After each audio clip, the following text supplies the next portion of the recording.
बिस्मिल्लाहिर्रहमानिर्रहीम। अस्सलामु अलैकुम वरहमतुल्लाहि वबरकातुहू।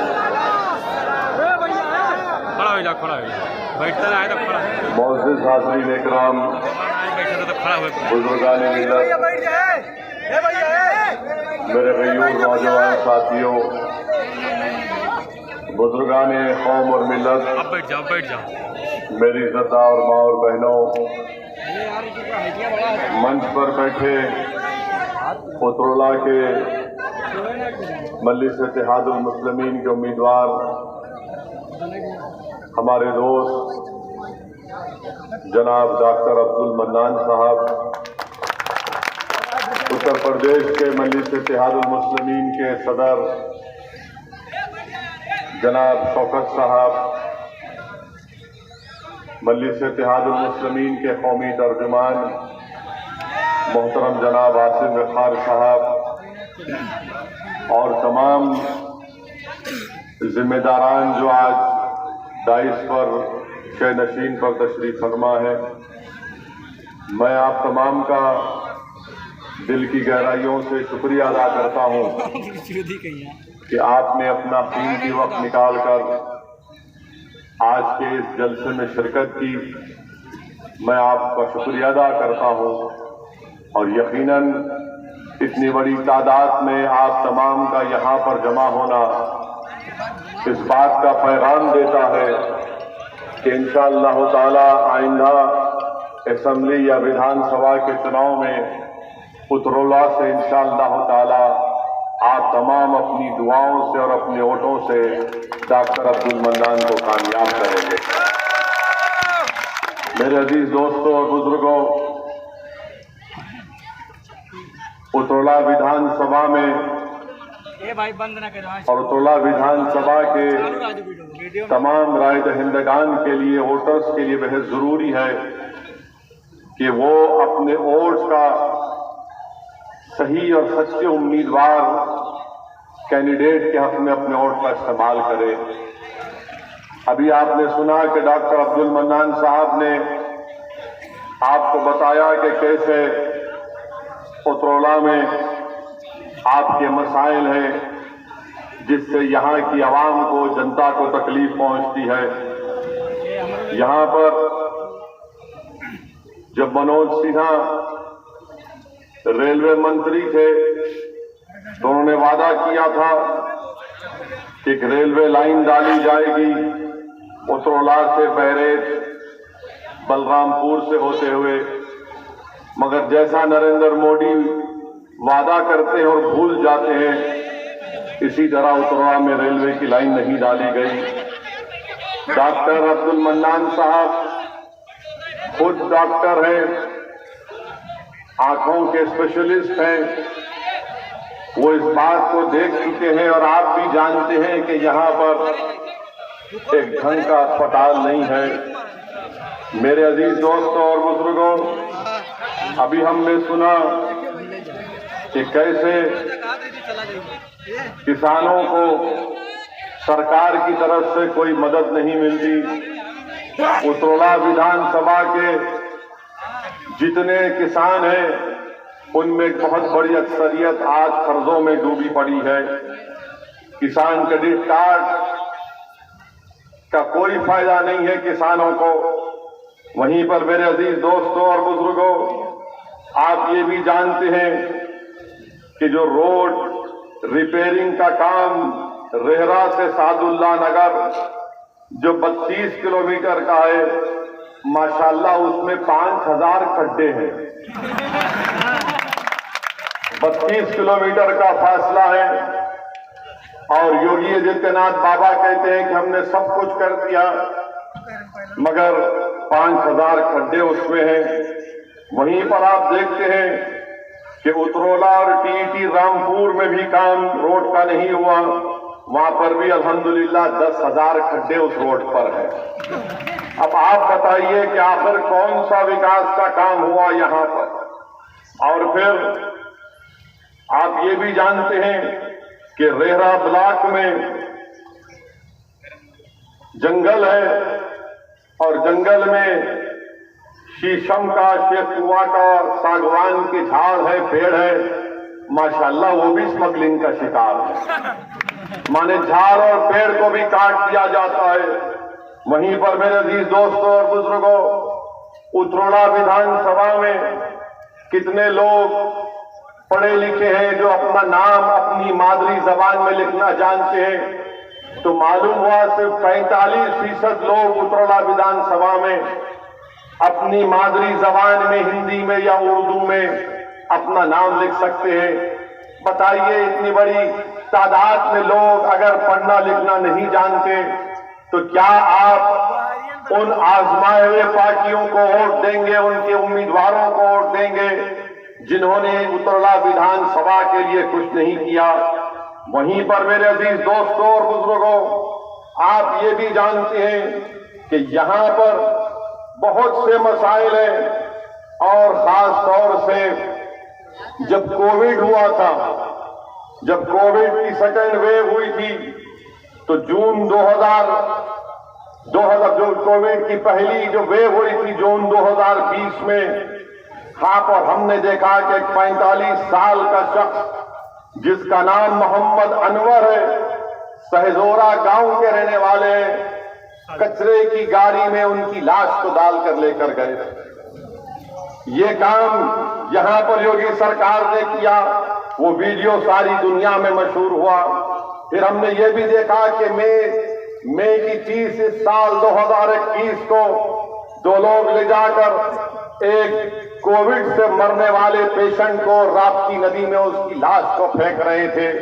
मेरे अजीज दोस्तों और बुजुर्गों, बहुत से मसाइल हैं। ITI पॉलिटेक्निक की बिल्डिंग का काम ज़ेर-ए-इल्तिवा है। वहीं पर मेरे अजीज दोस्तों और बुजुर्गों, ये मसाइल ऐसे हैं जिसका हल आपको तलाश करना है। आपने बरसों मुख्तलिफ सियासी पार्टियों को वोट दिया, उनके नुमाइंदों को कामयाब किया, मगर आज आप देखते हैं कि आप उतरोड़ा की विधानसभा में इतने बहुत ज्यादा मसाइल हैं। इसीलिए मैं आपसे गुजारिश करने आया हूं कि आने वाले विधानसभा में मजलिस इत्तेहादुल मुस्लिमीन ने एक काबिल, एक हमदर्द और एक सुलझे हुए शख्स को अपना उम्मीदवार बनाया है, जिसका नाम डॉक्टर मन्नान है। मेरी आपसे गुजारिश है कि डॉक्टर साहब को आप कामयाब करिए। आपने मुख्तलिफ पार्टी को वोट दिया, हाँ, ये बात सही है कि कल तक आपके पास कोई विकल्प नहीं था, कोई मुतबादिल नहीं था। आज विकल्प और मुतबादिल के तौर पर मजलिस आपके दरमियान में है। मैं आपसे वादा करता हूं कि इंशाअल्लाह ताला मजलिस के उम्मीदवार की यहां से बहस के विधायक अल्लाह और आप अपने वोटों से कामयाब करेंगे। तो मैं आपसे वादा करता हूं कि इंशाअल्लाह ताला डॉक्टर साहब के पीछे मैं पड़ा रहूंगा ताकि ये तमाम आपके बुनियादी मसाइल का हल हो सके। अगर आपके पास एक लड़ने वाला विधायक होगा जो आपकी तकलीफ को अपनी तकलीफ समझेगा, जो लखनऊ जाकर उत्तर प्रदेश की विधानसभा के दरो दीवार को हिलाकर रख देगा, आपकी नाइंसाफी की आवाज को बुलंद करेगा, आपके जुल्म के खात्मे की बात करेगा, आपके बच्चे और बच्चियों की तालीम के स्कूल के बनाने का मुतालबा करेगा, रोड को अच्छी करने का मुतालबा करेगा, किसानों के कर्ज को माफ करने का मुतालबा करेगा, तो मेरी आपसे गुजारिश है कि डॉक्टर मन्नान साहब को आप अपनी बार अपना वोट देकर इनको यहां से अपना विधायक बनाइए। मेरे अजीज दोस्तों और बुजुर्गों, हमारा यहां पर जलसा होने के बाद, मेरे यहां से जाने के बाद यकीनन बहुत सी पार्टी के लोग आएंगे और आपके दरमियान में बहुत सी बातें करेंगे और आपको ये सोच देने की बदफिक्र कर कोशिश करेंगे कि देखो सऊद्दीन ओवैसी आया है, तुम्हारे वोट काटने को आया है। मेरे अजीज दोस्तों और बुजुर्गों, मैं आपको बताने आया हूं कि सऊद्दीन ओवैसी ने तो 2019 का पार्लियामेंट का चुनाव नहीं लड़ा था। डॉक्टर अब्दुल मन्नान यहां से मेरे उम्मीदवार नहीं थे पार्लियामेंट के सांसद के इलेक्शन में, तो आखिर क्या वजह है कि यहां से बीजेपी का कैंडिडेट जीत गया? बीजेपी का कैंडिडेट इसलिए जीत गया क्योंकि समाजवादी, बहुजन समाज पार्टी और कांग्रेस का वोटर बीजेपी के उम्मीदवार के हक में वोट देकर उनको कामयाब कर दिया। क्या आपने बीजेपी को वोट दिया था यहां से? क्या सादुल्ला नगर के किसी लोगों ने बीजेपी को वोट दिया था? जब आपने नहीं दिया तो फिर आपको सोचना चाहिए कि कैसे बीजेपी का यहां से सांसद कामयाब हो गया। मेरे अजीज दोस्तों और बुजुर्गों, बल्कि ना सिर्फ सादुल्ला नगर, बल्कि तुरला, बल्कि पूर्वांचल, बल्कि पूरे उत्तर प्रदेश के मुसलमानों से सैयदुद्दीन ओवैसी कह रहा है, आपके वोट की अहमियत नहीं रही, आपके वोट की अब अहमियत नहीं रही।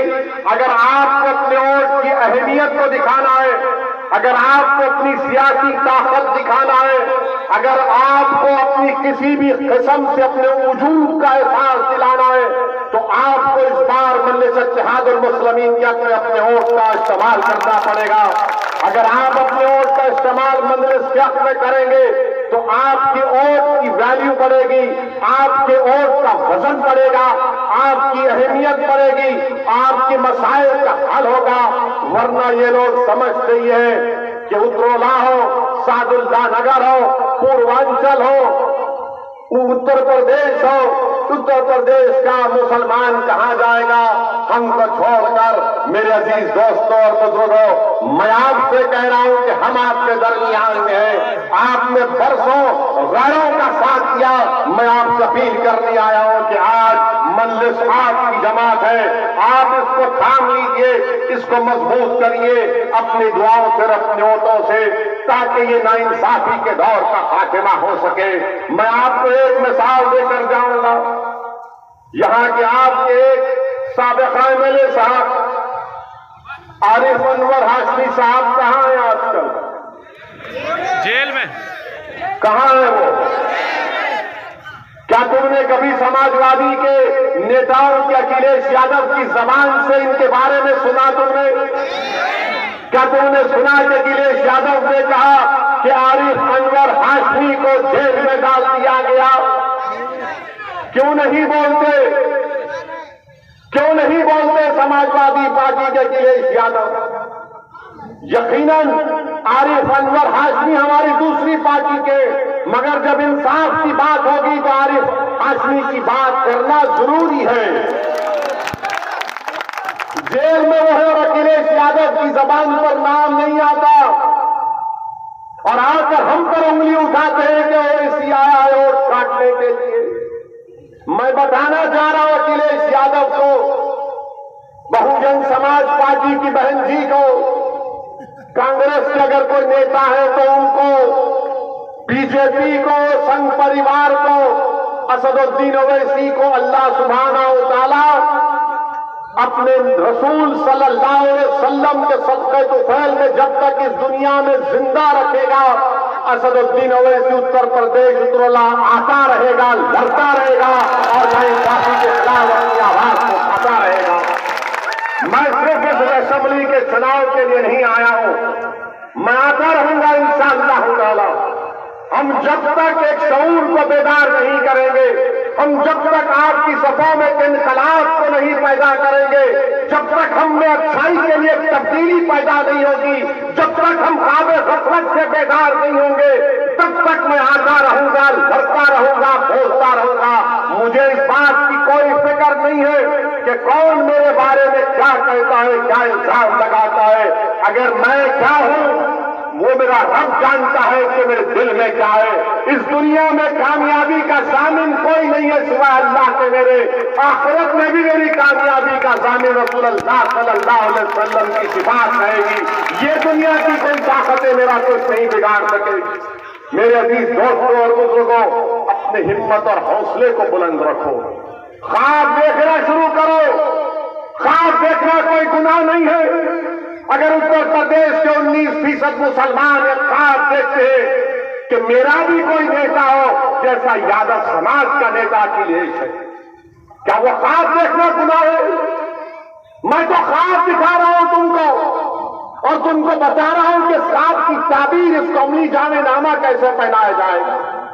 मैं ख्वाब की बात कर रहा हूं, मैं आसमान से तारे तोड़कर लाने की बात नहीं कर रहा हूं। मैं समंदर की तह में जाकर उसकी खाक को उठाकर लाकर बात नहीं कर रहा बताओ। मैं कह रहा हूं कि उत्तर प्रदेश में हर समाज का एक नेता है, हर समाज की एक आवाज है। अगर किसी समाज का कोई नेता नहीं है, अगर किसी समाज की कोई आवाज नहीं है, अगर कोई समाज को दबाया जा रहा है, कुचला जा रहा है, तो उसका नाम उत्तर प्रदेश का मुसलमान है। खाली नहीं मारने के लिए कह रहा हूं बात, आपको फिक्र देना चाहता हूं कि आप जब यहां से उठकर जाएंगे तो एक पैगाम लेकर जाएंगे। और मारो तालिक। दो बार का विधायक आरिफ अनवर हाशमी साहब जेल में है और अखिलेश यादव की जबान से उनका नाम नहीं निकलता। मेरे अजीज दोस्तों और बुजुर्गों, दूसरी मिसाल देता हूं, तुम मेरी बात समझ जाओगे। बैठ जाओ भैया। लखीमपुर खीरी में क्या हुआ जानते हैं ना आप? जानते हैं ना? लखीमपुर खीरी में हमारे किसान भाइयों को गाड़ी से उनको रोक दिया गया, गाड़ी से उनको रोक दिया गया और गाड़ी में बैठने वाले का नाम क्या था? आशीष मिश्रा था। आशीष मिश्रा के बाप कौन है? अरे बोलो बाबा, डरने की क्या बात है? अजय मिश्रा। अजय मिश्रा कौन है? मोदी के मंत्री है ना? है ना? अब सुनो यहां पर मजे की बात, बल्कि नाइंसाफी की बात हो रही है। मैं आपको बता रहा हूं, बेटा अपनी गाड़ी से 5 किसानों को, 4 किसानों को मार देता है। एक उसमें हमारे सहाफी भी हैं, कश्यप साहब, उनकी भी मौत हो जाती है। अब आप ये देखिए कि अजय मिश्रा मंत्री है, कहते हैं कि हाँ वो जो जीप गाड़ी थी मेरी थी, वो जीप गाड़ी थी मेरी थी। एक पहला पॉइंट ये, उनका बेटा कहता है कि मैं तो नहीं था, मैं तो कुश्ती हो रही थी, दंगल देख रहा था। मगर किसानों ने कहा कि इनका बेटा गाड़ी में बैठा था, इसने गाड़ी चलाई और 5 लोगों की जिसकी वजह से मौत हुई। सुप्रीम कोर्ट में मामला गया, सुप्रीम कोर्ट के चीफ जस्टिस ने इस मामले का नोटिस लिया। तो कल की बात है कि उनके बेटे को, आशीष जिसका नाम है, आशीष को पुलिस बुलाती है, 10 घंटे अपने थाने में बिठाती है और 10 घंटे में 10 मर्तबा आशीष को नाश्ता खिलाया जाता है। नाश्ता खिलाया जाता है। ऐसा लग रहा था कि बबुआ अपने सास और ससुराल में मिलने गया है, अपने सास और ससुरे से मिलने गया, खाने नहीं गया। हर थोड़ी देर को चाय, बिस्किट, समोसा, क्या क्या आ रहा था। आप बताइए फिर क्या होगा? अच्छा, फिर सवाल यह पैदा होता है कि नरेंद्र मोदी ने अजय मिश्रा को कैबिनेट से क्यों नहीं निकालते? निकालना चाहिए ना। अगर बाप मंत्री हो, गाड़ी बाप की हो और बाप की गाड़ी से 5 लोगों की मौत हो जाती है और बाप खुद कह रहा है कि मेरी गाड़ी है, बाप खुद कहता है अपनी तकरीर में कि सुधर जाओ वरना तुमको 2 मिनट में सुधार देंगे। तकरीर के 2 दिन के बाद 5 किसानों को मार दिया जाता है, उनका कत्ल कर दिया जाता है, उनका मर्डर कर दिया जाता है, उनकी हत्या कर दी जाती है। तो नरेंद्र मोदी मंत्री को नहीं हटाते। क्यों नहीं हटाते बोलो आप? क्यों नहीं हटाते नरेंद्र मोदी? बताइए ना।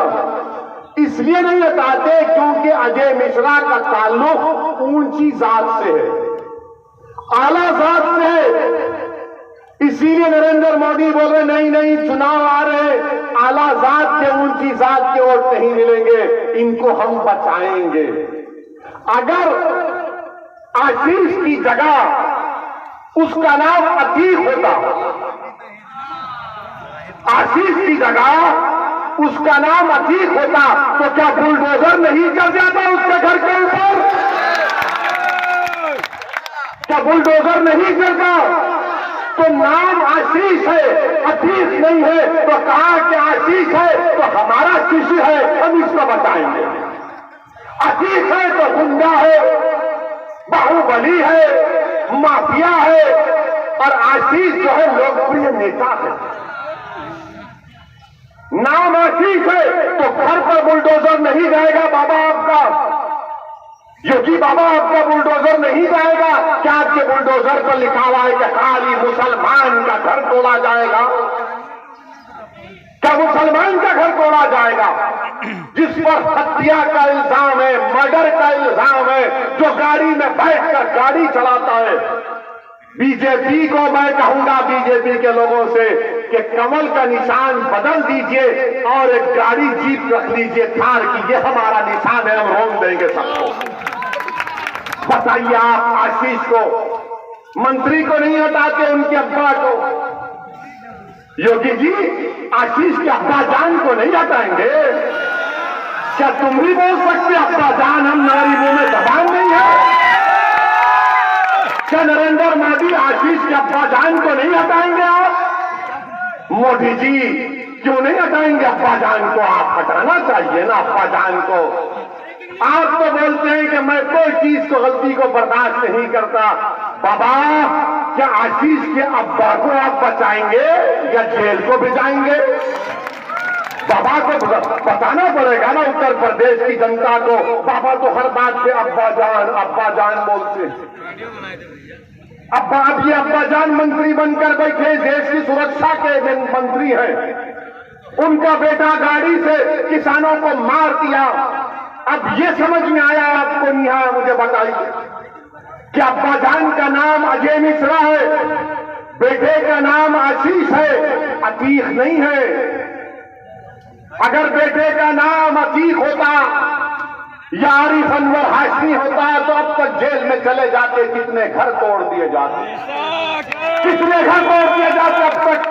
मगर ये बता रहा हूं, ये फर्क है। अब जब हम इसको बयान करते हैं तो मुझे मालूम कि आज शाम में 6 बजे से रात के 12 बजे तक असदुद्दीन ओवैसी के नाम पर सब लोग शादी करेंगे अपनी अपनी टीवी पर। हमारी तरफ से आसिम बख्तार बैठेंगे, बोलेंगे कि ये तो सच्चाई बयान कर रहे थे। हम जब ये कह रहे हैं तो बताओ, नरेंद्र मोदी आपको कहते हैं कि दलित ओबीसी समाज हमारे साथ है, तो क्यों तरफदारी कर रहे हैं मोदी और योगी? अजय मिश्रा की इसलिए कर रहे हैं कि अजय मिश्रा का उस समाज से ताल्लुक है जो आलाजाद के हैं, और अतीक और आपके यहाँ के पूर्व विधायक आरिफ अनवर हाशमी वो आलाजाद के नहीं है, वो तो जनेऊ भी नहीं है ना। हम तो जनेऊ भी नहीं है, इसीलिए हमारे खून की कीमत नहीं। हमारे नौजवानों की जिंदगियां बर्बाद हो गई जेलों में सड़ सड़ कर। आज उत्तर प्रदेश की जेलों में 27% मुसलमान बहशत अंडर ट्रायल है। कौन जिम्मेदार है उसका? आपके पास कौन लड़ने वाला है? कोई इस आवाज को बुलंद करने वाला है?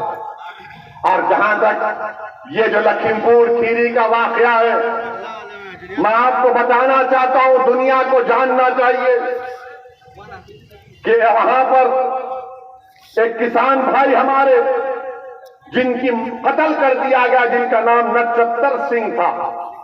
नक्षत्र सिंह का बेटा भारत की फौज में है, भारत की सरहदों की हिफाजत कर रहा है।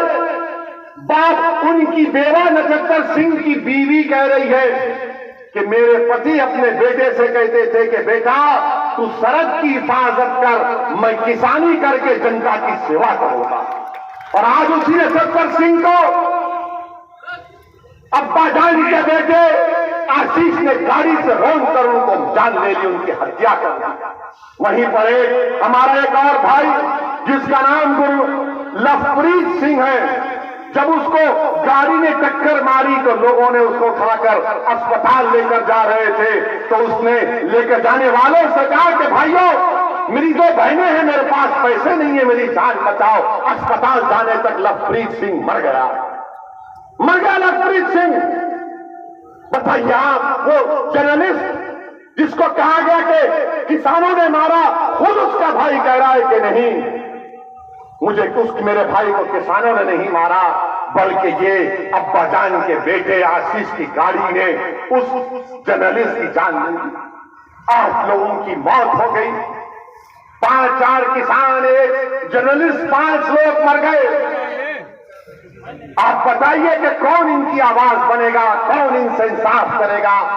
मेरे अजीज दोस्तों और बुजुर्गों, ये हालात आज उत्तर प्रदेश में है और अफसोस इस बात का है कि हमारे प्रधानमंत्री जनाब नरेंद्र मोदी अपनी जबान से कुछ नहीं कहते। लखनऊ को आए तो आकर कहा कि अब के बार 18 लाख दिए जलाइए, 18 लाख दिए। अरे मोदी जी, ये जो लोग मर गए 5 लोग, जिसमें 3 लोग 8 लोग, जिसमें बीजेपी के भी 3 थे, क्या वो घर में दिया जलाएंगे? घर में तो अंधेरा पड़ चुका है। उन घरों में किसी ने अपने भाई को, अपने बेटे को खोया है, किसी ने अपने बाप को खोया है, कोई हमारी बहन बेवा हो चुकी है, कोई बच्चे यतीम हो चुके हैं। और भारत की जमहूरियत में जब लोग मरते हैं तो सब चीखा मारते, सब चीख मारते, और 15 दिन के बाद सारी दुनिया उस परिवार को भूल जाती है। वो परेशानी में जिंदगी को गुजारते हैं। हकीकत है मेरे अजीज दोस्तों और बुजुर्गों, योगी कहेंगे कि क्या मैंने 45 लाख नहीं दिए? योगी जी, क्या एक इंसान की जान की कीमत कोई लगा सकता है? क्या 45 लाख किसी की जान की कीमत होगी? उस मां से पूछो जिसने 9 महीने अपने कोख में उस बच्चे को कैसे पाला होगा। उस मां से पूछो जब वो जन्म दे रही थी उस बच्चे को या अपनी बेटी को कितनी तकलीफ उठाई होगी, कितने चीखें मारी होंगी। जिसने उसको पाला पोसा, अपना दूध पिलाया, अपने साये में रखा, बिस्तर पर नहीं अपने जिस्म पर उसको लेकर उस बच्चे को और बेटी को पाला, उससे जाकर तुम कहोगे कि 45 लाख तुम्हारी औलाद की कीमत है, तो मां देखकर तुमको बदला देगी कि तुमने मेरे बेटे की जान ली और 45 लाख देखते हो। मेरे अजीज दोस्तों और बुजुर्गों, मेरी आपसे गुजारिश है कि आपको अपने वोट का सही इस्तेमाल करना है। डरने और घबराने की जरूरत नहीं है। मेरी आपसे एक गुजारिश है कि ये बहुत से मसाइल आपके पास हैं और आप देख भी रहे हैं कि मैं समाजवादी पार्टी की बात किया, ये हर जगह हम पर कि हमने आकर ऐसा कर रहे हैं। पूछना चाह रहे समाजवादी पार्टी से कि जरा ये तो बताइए कि उन्नाव के फैसल को कोई जानता है? वो उन्नाव का फैसल जो तरकारी बेचता था, जिसको उत्तर प्रदेश की पुलिस ने अपने थाने में लेकर खूब पीटा, वो मर गया तो फैसल के पास कोई नहीं जाता है। मगर एक गुप्ता साहब को बाबा के गोरखपुर के वहां पर एक गुप्ता साहब को पुलिस मारती है, वो मर जाते हैं, तो मुख्यमंत्री भी चले जाते हैं, अखिलेश यादव भी चले जाते हैं, और अखिलेश यादव जाकर गुप्ता परिवार को 21 लाख रुपए का चेक देते हैं। और फैसल की जान की कोई कीमत नहीं है, क्योंकि समाजवादी जानती है कि मुसलमान कहां जाएगा हमको छोड़कर। ये तो हमारा कैदी है, इसको हमने बंधक बनाकर रख लिया, इसको सोचने समझने की तमीज नहीं है। हमने इनकी सोच में डाल दिया कि तुम पैदा होने के बाद सिर्फ वोट डालना, नेता नहीं बनना। मैं आपको बताने आया हूं कि आप नेता बनेंगे इंशाअल्लाह ताला। आप ही की सफों से उत्तर प्रदेश में भारत का कद्दावर निकलेगा, शख्स जो नेता बनेगा इंशाअल्लाह ताला। मैं उत्तरला उत्तर प्रदेश के मुस्लिम अकलियत को पैगाम देने आया हूं कि टिकट क्यों मांगते हो? तुम टिकट बांटने के आज मौकफ में हो। तुम क्यों जाकर टिकट मांगते हो? अरे तुम टिकट बांट सकते हो। तुम 19% हो उत्तर प्रदेश में, तुम 19% आबादी में हो और 27% उत्तर प्रदेश के जेलों में मुसलमान हैं। 27% हमारे बच्चे अनपढ़ हैं, बच्चियां पढ़ नहीं सकती।